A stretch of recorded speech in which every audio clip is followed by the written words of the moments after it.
Hello everyone, मैं हरेंद्र सिंह तोमर एग्जामशाला की YouTube channel पर आप सभी का स्वागत करता हूं। कल आपने न्यूज सुना, आरबीआई ने अचानक से जैसे ही न्यूज अनाउंस किया कि रेपो रेट में कुछ परिवर्तन है, हड़कंप सी मच गई। सुनने में आया कि मार्केट भी क्रैश हो गया। क्या रहा, क्यों रेपो रेट में परिवर्तन किया, क्यों सीआरआर में परिवर्तन हुआ, बेसिक से लेकर एडवांस तक की हर एक चीज बताएंगे। और मार्केट के इन्फ्लेशन पर यानी मार्केट की लिक्विडिटी पर क्या इफेक्ट करने वाले हैं रेपो रेट और सीआरआर। चलते हैं, तो जिन बच्चों को पहले सीआरआर नहीं पता है, हम बेसिक सीआरआर बता देते हैं, फिर रेपो रेट और सीआरआर का क्या इफेक्ट पड़ने वाला है मार्केट पर वो बताएंगे। चलिए, तो सबसे पहले बताता हूं मैं आपको सीआरआर क्या है। सीआरआर, अगर आप मॉनेटरी पॉलिसी जानते होंगे तो आपको पता होगा, ये एक डायरेक्ट इंस्ट्रूमेंट है। किसका डायरेक्ट इंस्ट्रूमेंट है? मॉनेटरी पॉलिसी का डायरेक्ट इंस्ट्रूमेंट है। और सीआरआर मतलब कैश रिजर्व रेशियो। एक बात समझना, कैश रिजर्व रेशियो मतलब कुछ रेशियो में रिजर्व करना पड़ेगा कैश। किसके पास?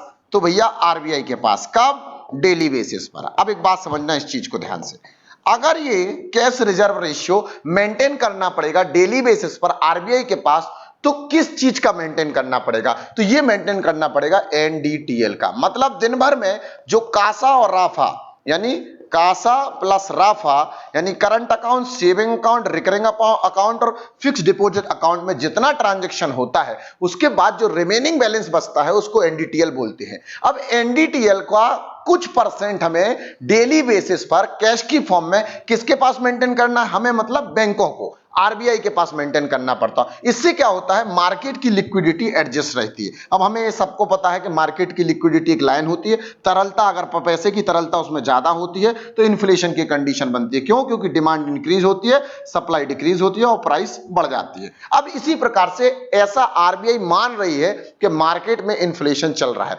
मान नहीं रही, एक्चुअली में इन्फ्लेशन है। आपने अगर 2018 उठा के देखा होगा तो तब रेपो रेट का कुछ अलग रेशियो रहता था, आज कुछ और है। तब सीआरआर का अलग रेशियो रहता था, आज कुछ और है। इसीलिए सीआरआर और रेपो रेट में कुछ परिवर्तन हुआ है। तो इतनी बात आपको समझ लेनी है कि बैंक का जो एनडीटीएल है उसका कुछ परसेंट हर दिन पर बैंकों को किसके पास? आरबीआई के पास कैश की फॉर्म में मेंटेन करना पड़ेगा। अब आसान भाषा में एक बात और समझ लेते हैं कि एक चीज होती क्यों है। देखिए, बैंकों के पास, अगर मान लेते हैं कि एक बैंक है जिसके पास 100 करोड़ रुपए है, तो इसका मतलब है बैंक अपने पास तो वो पैसा कभी रखेगी नहीं। आज अगर उसके पास 100 करोड़ है तो वो ट्राई करेगी कि उसको अगले दिन वो मार्केट में लैंड करा दे। मतलब मार्केट में अभी तक कितना पैसा जा रहा है? डेली 100 करोड़ रुपए जा रहा है। क्यों? बैंक के पास 100 करोड़ रुपए आया है, इसीलिए वो 100 करोड़ रुपए मार्केट में लैंड करा देगी। कौन कराएगी भाई? तो बैंक कराएगी। चलो, ये बात तो क्लियर हो गई। अब इसमें क्या करेगी?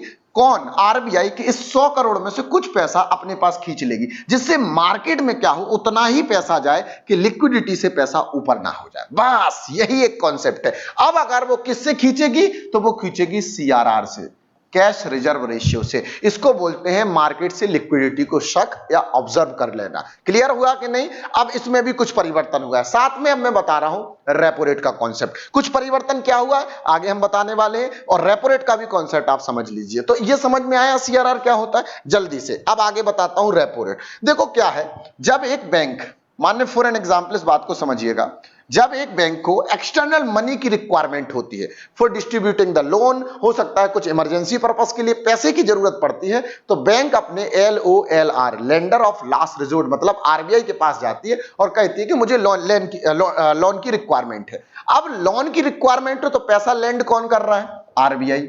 आरबीआई जब भी लेंड करेगा पैसा, किसकी फॉर्म में? लोन की फॉर्म में।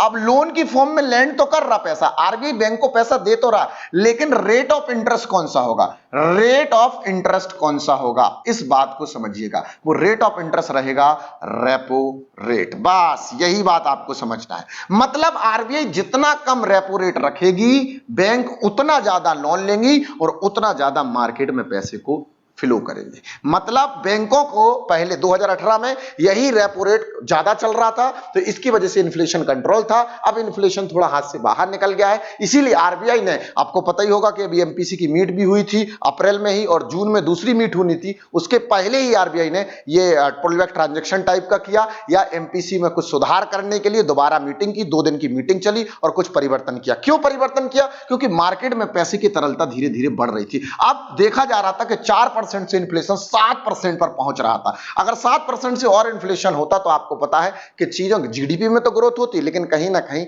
एक आम आदमी को व्यवसाय और एक आम आदमी को सर्वाइवल में इश्यू बढ़ जाता। इसीलिए आरबीआई ने एक रेपो रेट में कुछ परिवर्तन किया है। मतलब अगर बैंक लोन लेना चाहती होगी आरबीआई से और अगर रेट ज्यादा मिलेगा तो आरबीआई बैंक के लोन कम लेंगी, बैंक के लोन कम लेंगी तो मार्केट में लोन कम देंगी, मार्केट में लोन कम देंगी तो क्या होगा, इन्फ्लेशन को कंट्रोल किया जाएगा। मतलब सीआरआर हो गया और रेपो रेट हो गया, अगर इन दोनों में वृद्धि हो रही है तो कहीं ना कहीं मार्केट में पैसे को ऑब्जर्व किया जाएगा, पैसों को रोका जाएगा और इन्फ्लेशन पर कंट्रोल किया जाएगा। इतनी बात आपको आई होप समझ में आ गई होगी। अब बताते हैं क्या परिवर्तन हो रहा है और किस प्रकार का सुधार देखने को आपको मिल रहा है। 2 दिन से मीटिंग चल रही थी एमपीसी की, आपको पता है 6 मेंबर हैं जिसके चेयरपर्सन हमारे शक्तिकांत दास हैं जो आरबीआई के गवर्नर हैं इस समय, और उन्होंने मीटिंग करने के बाद कुछ चीजें बताई। मैंने रेपो रेट की वही परिभाषा आपके सामने लिखी हुई है और अब तक जो रेपो रेट चल रहा था आप सभी को पता होगा वो 40% मतलब 4% चल रहा था और उसमें कुछ परिवर्तन किया है। 4% से बढ़ाकर क्या,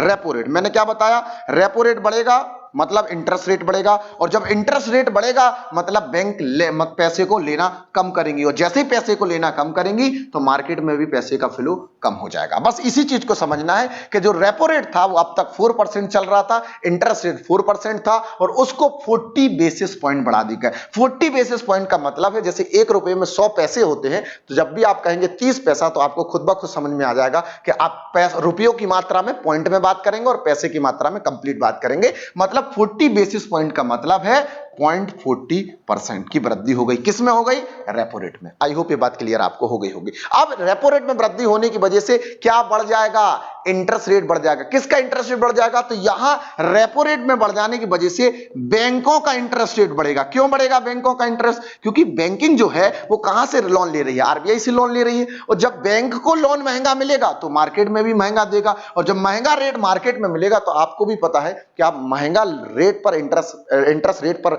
लोन लेकर खर्चा ज्यादा नहीं करेंगे। मतलब सिंपल सी बात है कि मार्केट में डिमांड कम हो जाएगी। क्लियर। ऐसे ही प्रकार से कुछ आपको सीआरआर में देखने को मिल रहा है। सीआरआर आपको मैंने बताया कि कैश रिजर्व रेशियो होता है, वही सब चीजें मैंने यहां लिखी है। अब मैंने ये भी बताया कि सीआरआर और रेपो रेट दोनों कहीं ना कहीं इन्फ्लेशन को रोकने का काम कर रहे हैं, पर यहां पर जो सीआरआर है वो थोड़ा अपोजिट काम करेगा। वो कैसे, वो मैं समझा देता हूं आपको। यहां पर मैं लिख रहा हूं, आपको बताता हूं रेपो रेट और यहां पर बता रहा हूं सीआरआर, तो थोड़ी सी आपकी जो परेशानी है वो शायद थोड़ी सी कम हो जाएगी। देखो रेपो रेट में क्या हो रहा है कि आरबीआई से जो बैंकों को मनी लेंड हो रहा था वो मनी लेंड ज्यादा इंटरेस्ट पर होगा, तो ऑब्वियसली बनी बात है बैंक कस्टमर को ज्यादा लोन ज्यादा इंटरेस्ट पर देगा तो कस्टमर भी लोन लेने से बचेगा, कहीं ना कहीं हद तक सोचेगा कि नहीं पैसा कम लेना, और ऐसा होने से डिमांड कहीं ना कहीं डिक्रीज होगी तो सप्लाई बढ़ेगी और प्राइस धीरे धीरे मार्केट में कम होती चली जाएगी। क्लियर। अब सीआरआर में बढ़ने से क्या होगा, जो बैंक डेली एनडीटीएल को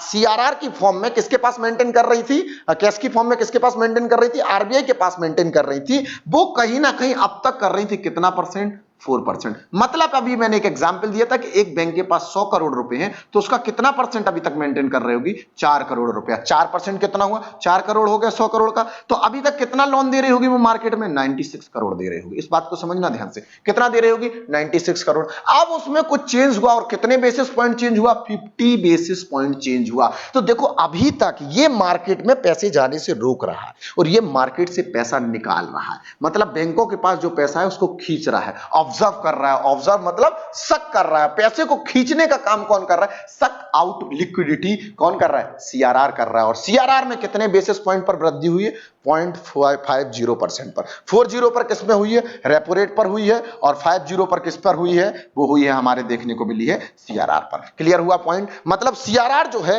वो पैसे को शक करने का काम करेगा और रेपो रेट जो फ्लो था मनी का आरबीआई के थ्रू उसको रोकने का काम करेगा। इससे कहीं ना कहीं जो डिमांड है, जो मार्केट में जो लोगों के पास पैसे ज्यादा था और उससे डिमांड इंक्रीज हो रही थी, वो कहीं ना कहीं डिमांड पर एक कह सकते हैं रुकावट आएगी और धीरे धीरे प्राइस डिक्रीज होकर इन्फ्लेशन कंट्रोल पर गवर्नमेंट करने का प्रयास करेगी। अब आप सोच रहे होंगे कि